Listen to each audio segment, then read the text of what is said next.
here from the Wellness Bucket. Thank you for joining me for another Mondays with Mike episode. Excited you guys are here. So today I want to talk about one thing that's held me back in the past big time from achieving, whether it was a healthy mind, healthy body, healthy business, whatever, all three, if you will. And it's one thing and one thing only, and it's been my nemesis in the past, and to some extent still continues to be, and that is taking action. Again, whether it's creating a healthy mind through meditating more, whether it's creating a healthy body through exercising more regularly, or whether it's creating a healthy business by doing the things I need to do, whether it's connecting or doing more reading, whatever it may be to better myself, better my skills in my business. The common denominator for all three is taking action. I'll be honest with you, I used to actually piss myself off because, I was so tired of hearing myself speak. Just words are cheap, and I would tell myself, oh, I'm going to do this and this, and I wouldn't do anything. Intentions mean nothing.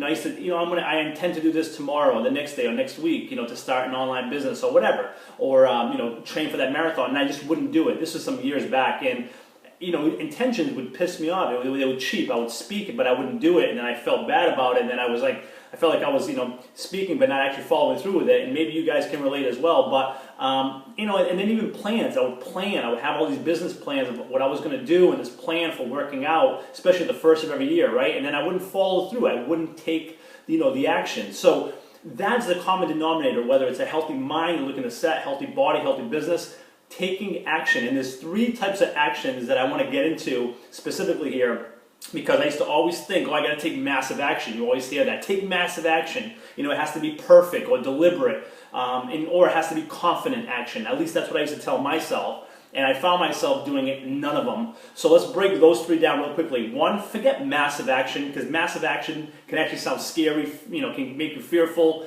Forget massive action, just take consistent action. You're better off taking one small step and doing it consistently than trying to go for this big, massive plan and action and not doing anything and having it scare you. I know that was the case for me for the longest time with the Wellness Bucket. I didn't understand the world of online, and I just did nothing about it. So little by little, I started reading, started going on different blogs, started reaching out to different people daily, and that helped me overcome the fearful, big, thing I had to do, that massive action that I was always told I had to do, or if it's losing 100 pounds, forget oh my God, you got to go do this CrossFit workout for 2 hours on Saturday. No, how about you just start with drinking a glass of water, having one salad, walking around the block twice. Start there. Consistent action versus massive. Number two, forget perfect action. That doesn't even exist. Take imperfect action. You're better off taking, you don't have to know the exact macros to eat to lose 100 pounds, but you know what? You can know, hey, I don't need a huge plate full. I'm going to slim it down, have smaller portions. It doesn't have to be perfect. It just has to be consistent, consistent action is key. So consistent action, number one. Number two is take imperfect action. Take action, period. It doesn't have to be perfect. If you're waiting to take perfect action, it's never going to happen. If I waited to take perfect action for anything, my men's physique competition, running the 50-miler, I just never would have acted. So number two is take imperfect action. Don't worry about it being perfect. It's never going to be perfect. And lastly, number three is, forget confident action. Even doing this video, everything I do with the Wellness Bucket, running my 50-miler, doing my men's physique competition, I'd be lying if I said I was confident in any of those.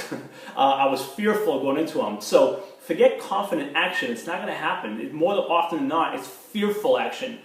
Act in spite of fear. Take fearful action, because I don't know about you guys, but some of the things that I'm most proud of and I feel good about myself is when I've done the things that scared me the most and I overcome them and I end up doing them. And again, it's just all about taking action. So yeah, we can take action, but again, let's make sure we're taking consistent, we're taking imperfect, and we're taking fearful action. Forget massive, forget perfect, forget confident. Those don't matter. Go for the second ones. I want to say one more thing. Picasso said it best. He said, action is the foundational key. Action is the foundational key to all success. Action. Not the perfect plan, not the intentions, not the words. Action. Take an action. So whether you're the mother with 2 kids who has this dream of a coffee shop and running your own restaurant, don't worry about taking perfect action. It doesn't have to be perfect. If you're the father of 2 boys and you have this dream of opening up your own brewery, it doesn't have to be confident action. It never will be. Make it fearful action. Act in spite of fear. Or whether you want to lose 100 pounds and you think about running the marathon and fitting back into that size 6 and feeling good and doing more of the things you want to do, forget about taking massive action and going to the, CrossFit gym 3 times a week. Just start by walking around the block a couple of times, drinking that water, having that salad. Those are the 3, guys. Consistent action, imperfect, and fearful action. Take those three actions and we'll be well on our way. If I can help you take any one of those 3 actions, reach out to me anytime. Mike@thewellnessbucket.com. You're awesome. Until next week, cheers.